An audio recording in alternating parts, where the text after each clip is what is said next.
So welcome to Chapter 7. We're going to be talking about functions. We're going to be talking about user-made functions this time around.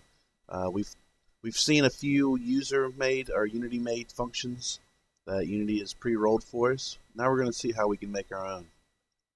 So we're going to be talking about what functions are, how they help us. We're going to talk about how we can declare a function, basically define what it is, get it set up for us. And we're going to talk about how we can call a function instead of our code so we can make it do work for us. So a function is basically just a reusable block of code that performs a task. Think of an assembly line in which your game loop is all the products scooting on your assembly line belt, and a function is a machine that screws the bottle cap on and does that over and over again. It's just a machine that you can reuse a multiple amount of times, and it just does a little task for you. So a machine that performs a job to produce a product. So function declaration. We're going to be talking about the anatomy of a function. Why don't we just go ahead and read through the slides, and I'll give an example and refer back to the slides when necessary. So every function has a type. Let me just give an example.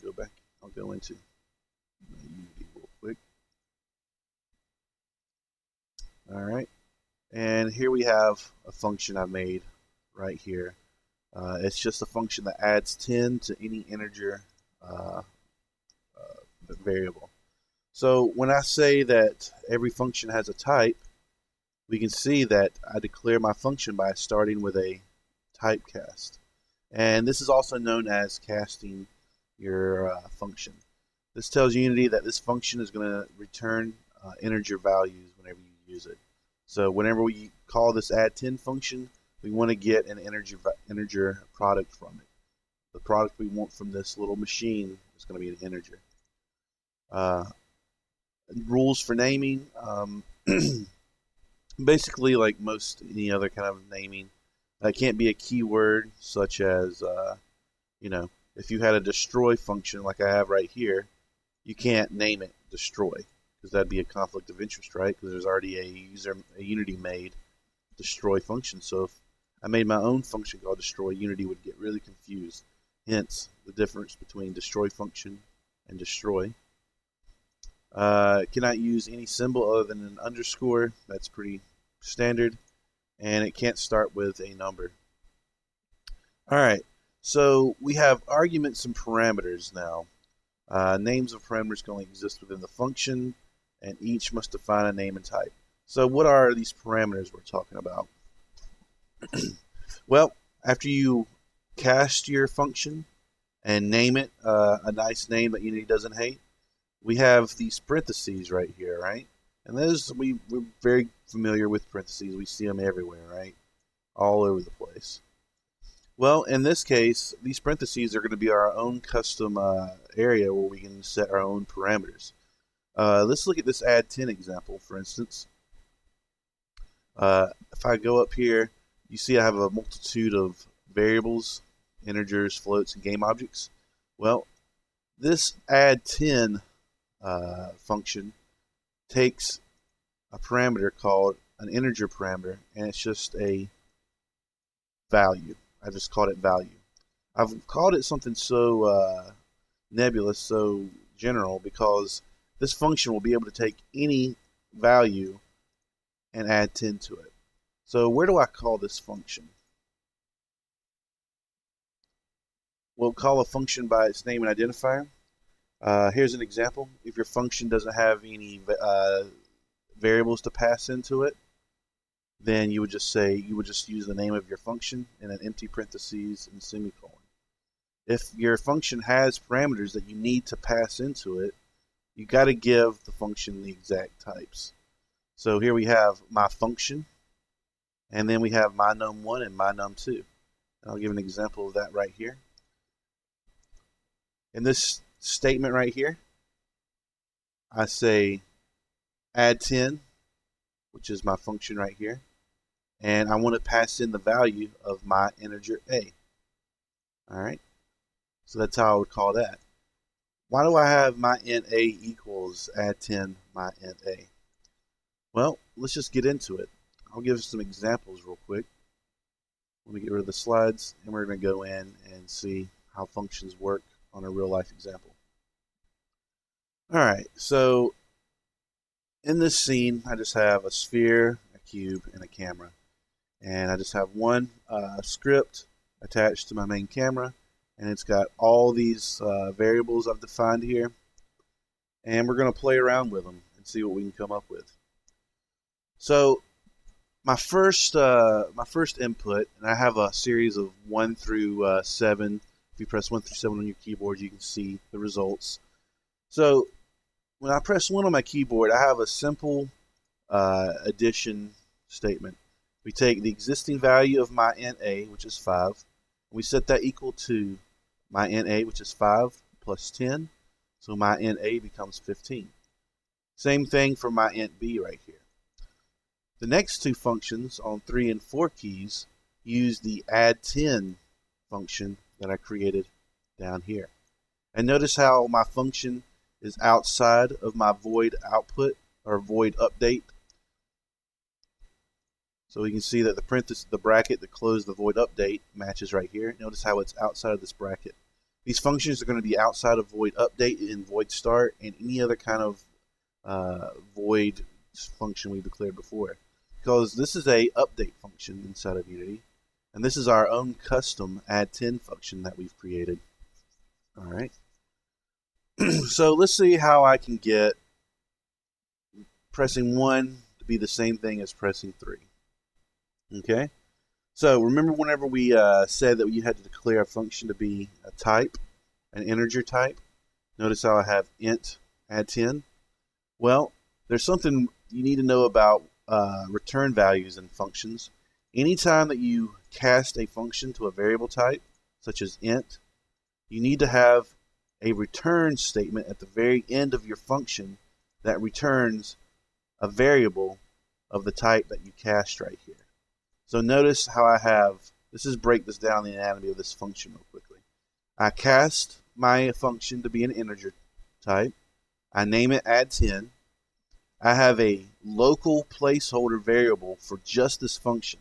Int value is only going to exist within this function. And that allows me to pass any kind of integer from, say, up here down to right here. So let's see how that works. So I have add 10 right here, and inside my parentheses, I'm calling the function right here. Inside of my parentheses, I plug in my int a. So whenever Unity sees this, it's going to say, okay, we need to go to add 10 function. So here I am at add 10. Wait, it's got a parameter right here. What kind of value am I going to pass in this parameter? So Unity goes back up here, and it sees, okay, he wants to pass in this variable. He wants to pass in my int a that I was declared and assigned up here. So Unity calls this function, it finds it, it sees it has a parameter that needs to have a value passed into it. It goes up to check which value that it needs to pass. It sees that it passes my int a variable. So now int value equals my int a in this instance when we press 3 on the keyboard. So it sees value, which equals 5 right now, because remember my int a equals 5. So 5 equals 5 plus 10, and then we want to return the value that we got right here. So we want to return 15. So whenever we return the value, we go all the way up here, and this is where this comes into play. Because if I return a value, this code right here can Unity basically sees it as whatever you return right here. So my int a equals whatever this function computed for me and whatever value it returned. So my int a now equals 15 because of how my function added all these integers up. All right, you see how that works? Anytime you return a value, the function is basically going to represent whatever value you return. In this instance, it's the value of A. And I want to point out one thing real quickly. If I press 4 on the keyboard, notice how I have my int A and when I press 3. Now I have my int B when I press the 4 key. Notice how I'm using totally different variables, but yet I'm passing it into the same function with the same parameter. So when I press 3 right here, I'm passing in the value of my int A. And value right over here takes the form of my int A. But when I press 4, I pass in the value of my int B. So value becomes B. So in other words, if my int A equals 5 and my int B equals 2, if I press the 3 key right here, then 5, or my int A equals 5, is going to be passed into value right here. If I press the 4 key, which is my int B, value is going to equal 2. So you can already see that we already have a function that adds 10 to any variable that we want it to, as long as we pass in the right integer. Okay, and again, we want to set the new value of my int B here to whatever value we return out of my function. All right, so notice I have some floats here, 2.5 and 10.3. Well, if I press 5, I have a subtract function. And subtract works a little bit differently than add 10. Basically, it takes two float variables, my float B and my float A, as outlined right here. See these two parameters? First, I have a cast type of float. I've named it subtract. And instead of one parameter, I now have two parameters separated by a simple comma. And notice how I have value A and value B. I need to have two separate names for my local variables right here, my local parameters, because I want value A to equal value A minus value B. And again, I return value A. And if we look up here how I call it, notice how I did a little trick here. Value A and value B are in this order, but yet I want to subtract 2.5 from 10.3 in this instance. So 10.3 is a float B. So my float B equals, now notice how I have float B and float A backwards. That's because the first value I pass into my function will be assigned to the first parameter I described. So my float B will be transported to this local value A, this local parameter, to just this function subtract. And my float A will be transported all the way down to my float value B right here. And you could do that vice versa. I mean, it just depends. I just want you guys to know that whatever variables, the order of the variables you pass into a function matters. Okay? So why don't we press start and see this code in action? I'm going to press play. And if you'll look over here to my values, how they change. All right, you'll notice that 1 and 2 on my keyboard just do the simple additive statement. Nothing special here. So let's see what happens when I press 1 and 2 to my int A and my int B. I press 1 and I have 10 added. I press 2, I get 10 added. Alright, so notice now I'm going to press 3. So I'm going to call my add 10 function, and it's going to return the value that it solved for, which should be the same add 10. So that should say 25 when I press 3. It does. This should say 22. And it does. So basically, this if statement gives you the same product as this if statement, as we can see here. So just give it a second. Try to follow the game loop, and that, you know how it's going up and down and up and down. Call my function. We have a parameter. What value do we want to pass into the parameter. It's just following the game loop and seeing what's being passed into where, what's being returned to where. I also want to point out that sometimes functions,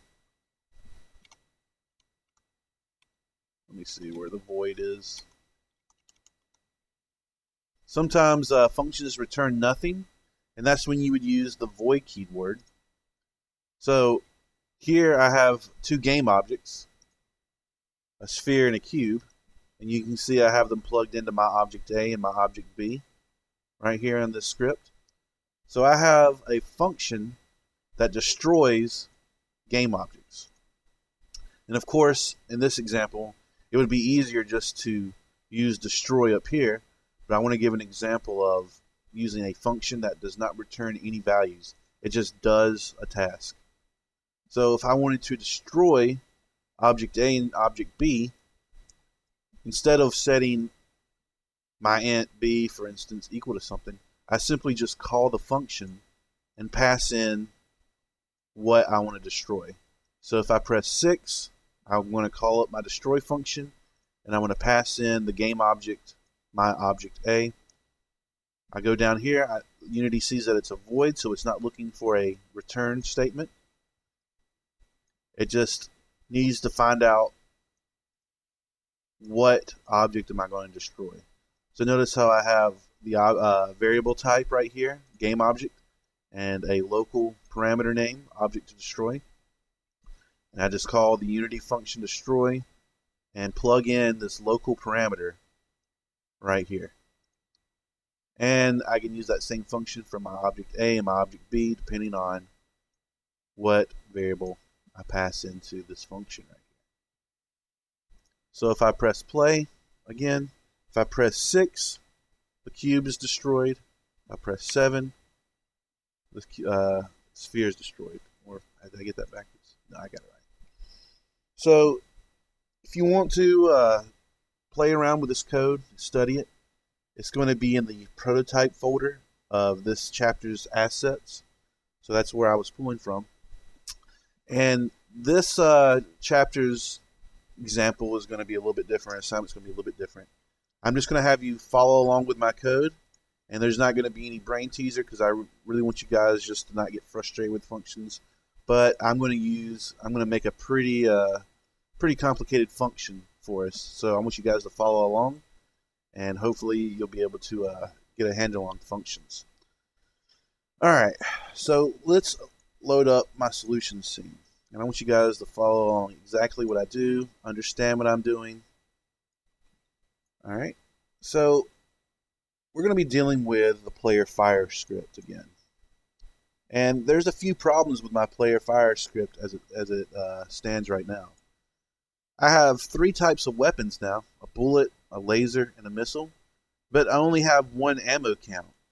So if you're designing your spaceship game, do you want all of your weapons to share the same ammo count, or do you want to have a different ammo type for each bullet, laser, and missile?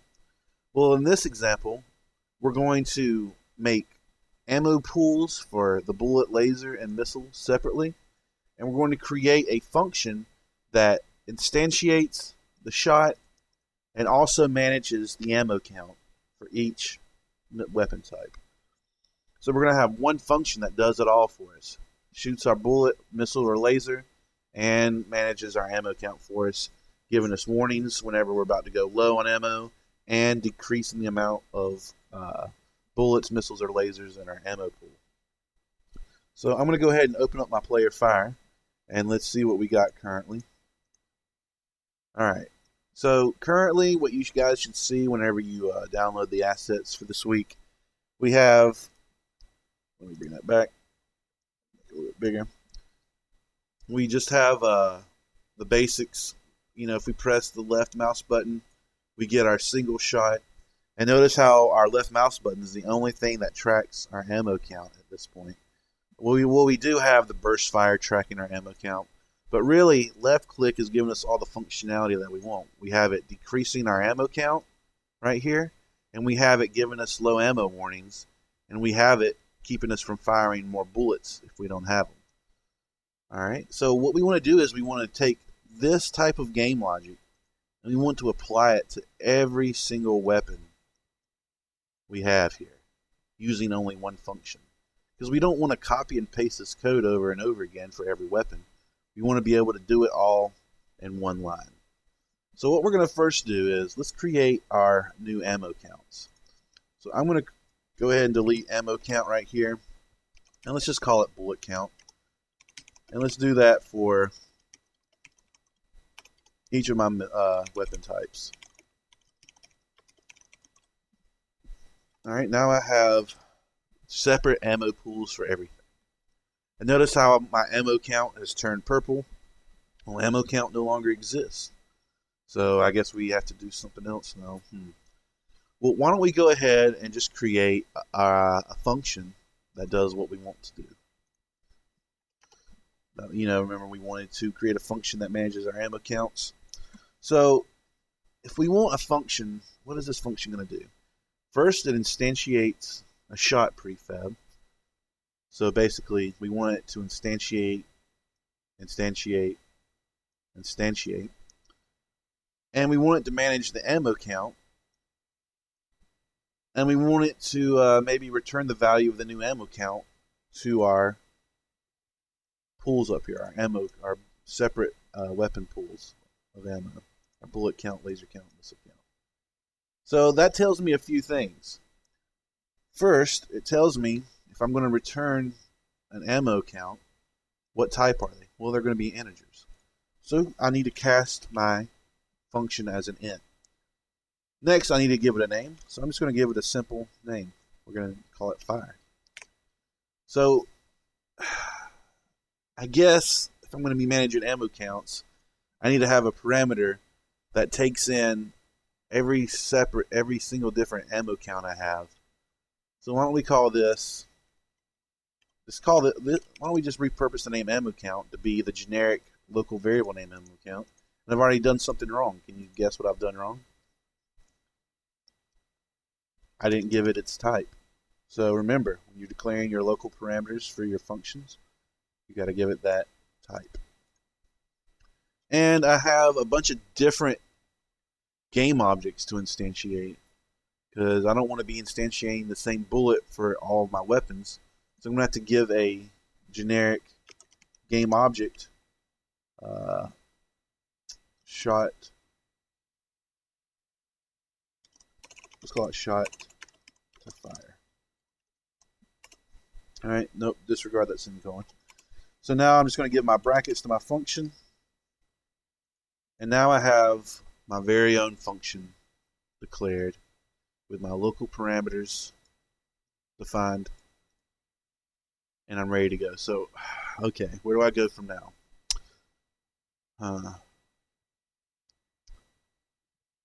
Well, why don't we just start out? We know we want to manage the ammo count. We want these warning signs. So why don't I just start out by copying and pasting, Control X to cut. I'm just going to paste this right into my function. Okay. Oh, that's convenient. My local parameter of ammo count is already defined here. But you'll notice that when I'm trying to instantiate bullet, that's not going to fly, right? So why don't we change my bullet to the generic shot to fire? This will ensure that whatever game object, whether it be a missile, laser, or bullet, it's going to instantiate the correct weapon type. Alright, great. And why don't we change this to 3? Because, I might have 50 bullets, and 10 may be a good way to say you're running out of bullets if you only have 10 left. But if I have 5 lasers, then I'm already on low ammo according to this. So I'm going to just change it to 3. That way, nothing gets confused. Alright, so we still see we have some errors here. We still have an ammo count inside of my burst fire code routine. We'll get to my code routine in a second. Let's just focus. In fact, let me just comment out these two so my code routine doesn't really do anything right now to mess up my code. So now that I've copy and pasted all this code down here, I have a fire function that takes whatever ammo count I want it to, whether it be a missile ammo count, and whatever prefab I want to fire. It checks if the ammo count is above 3 and instantiates whatever object, whatever kind of weapon prefab, and it manages the ammo count. And then we have an else if statement that checks whether if it's between 3 and 0, so we know that my ammo is low, and we still have the instantiation and the ammo count decrement. And if all else fails, meaning if ammo count equals 0, none of these if statements work above, then we're just going to print a no ammo warning, and we're not going to instantiate anything or decrease my ammo count. We're just basically going to say you can't do anything, no ammo. So now I'm at a loss right here. Now we need to call the function for each weapon type, okay? Because this instantiate stuff isn't going to work anymore. So I'm going to comment out these old instantiates. So remember we had this function example where we have my int b equals, or my int a equals, and then we call the function and pass the value in. We're going to be doing the same type of thing here. Let's just say that bullet count equals, and let's call my fire function. And what are we going to pass into it? Well, let's look back at my fire function. I need to pass in an ammo count integer, and I need to pass in what shot to fire. So we need to find those right here. So in fire, we're going to pass in my bullet count with a comma and my bullet prefab. And notice how we don't have to declare the type int up there. We just call them by their name. It's because we've already defined what type they are right here. So we just need to call them by their name. And why don't we use the same logic for each of my weapon types? So right under here, let's say, so mouse 2 took care of my missile. So why don't we say missile count equals fire. And we're going to pass in the missile count again. Put a comma in there. And we're going to pass in my missile prefab. And then give it a semicolon. Let's do the same for laser. So laser count equals, you know what? I think I already see a problem. I forgot to do something. But let's just see the error code we get for that. So I'm just going to type in the normal thing here. There's my laser ammo count and my laser prefab. And here we have my, say for instance we press the right click, or let's see, not right mouse click, space bar press. If I press my space bar, it should fire my laser. It's going to look at my laser ammo count here, and it's going to set it equal to whatever value my function gives me. But to do all the code in my function, I need to pass the value of my laser count, and I need to pass in what we're shooting here. So it looks at fire, it sees int fire, and it sees these parameters. So okay, there's int ammo count. Okay, we want to pass in the laser ammo count this time. And it sees shot to fire. What do we want to fire? We want to fire laser. So it goes through my if statement. It looks at my ammo count. And let's say we have 5 lasers. So ammo count now equals 5. It's greater than 3. We instantiate the shot to fire, which is the local parameter here, which points up to laser right here. So it instantiates my laser prefab, and it decreases how many lasers I have, because ammo count now equals laser count in this instance. Alright, so if I had maybe 2 lasers, this statement wouldn't be true anymore because 2 is not greater than 3. But 2 is less than 3. Let's turn that or into an and. There we go. I think that will work a little bit better. And there we go. So my function's perfect, right? Okay, let's save it. Let's try it out. Instantly I get an error. Huh. Alright. So we're on line Is it line 58? Int fire. Well, I don't get it.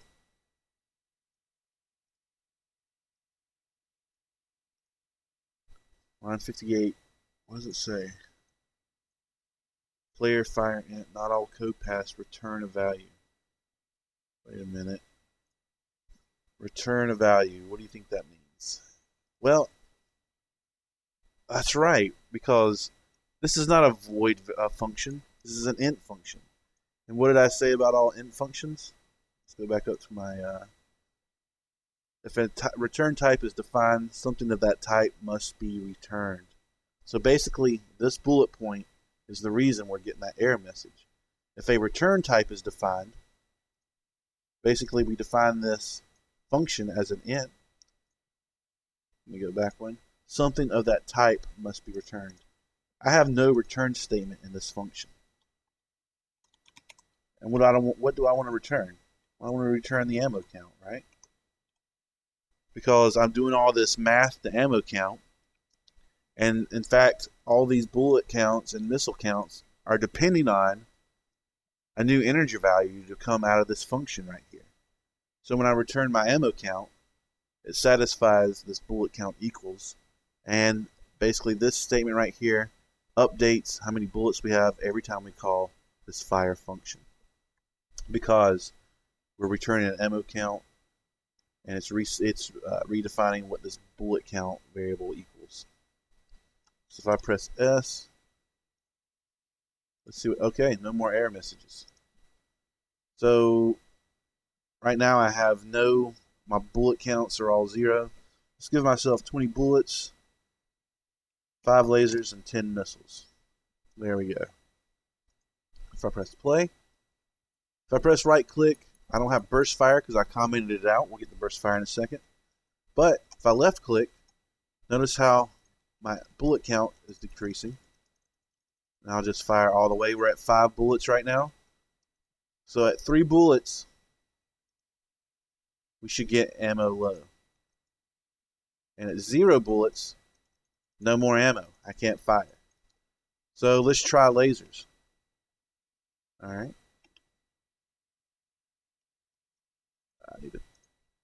There we go.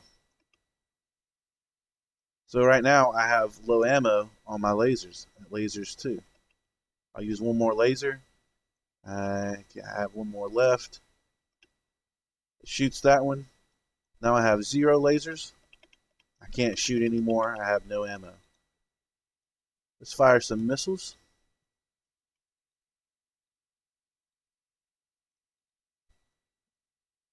Alright.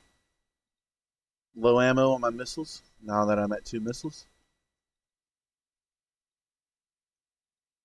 Now I have no more ammo. I can't fire anything. So my function worked perfectly. Now we need to take care of my burst fire. And it's nothing complicated. Well, you know what? How can we get my burst fire to work? Because right now, my ammo count is only defined right here. So ammo count doesn't make sense for it. So see how that works? This ammo count is purple because it's not been declared up here, but yet it's been declared in this function. That just goes to prove that only parameters you define right here exist within the body of code inside this function. That's why this ammo count is purple. It's not allowed to look at this because this ammo count only exists right here. So what I want you guys to do is I want you to get the burst fire to call this function. I want burst fire to operate the same way as left click and right click and spacebar work. I mean, it's pretty easy. I hope you guys can, I think it's just one line of code, right? I think so. So that's what I want you guys to do this week. You follow along with my code. Now I want you to get burst fire to operate the same way, meaning it gives you a low ammo warning when you get below 3 bullets, and it doesn't allow you to fire any more rapid fire bullets if you hit 0. Okay? So we want to use this function to work with our burst fire right here. And this is going to be the code you're going to have to look at right there. So yeah, good luck with that. Hope functions aren't as confusing as they were for me when I first started out. It's just a matter of tracking what the code's doing. Because remember, it jumps up, and if you're following along, it jumps from here we go here to there, and then I have these parameters. What they're going to pass in, they're going to pass in this. I have another parameter. What are we going to do? And then these parameters only exist in this code. It's pretty confusing. But hopefully at this point you have a pretty good handle on it, that you'll be able to use that function right here. All right, email me if you have any questions, problems, and don't be afraid to send me your code if things are just completely falling apart. Just pack them up in a package. You can either email me that package or put it in your turn-in box. All right, thanks, guys.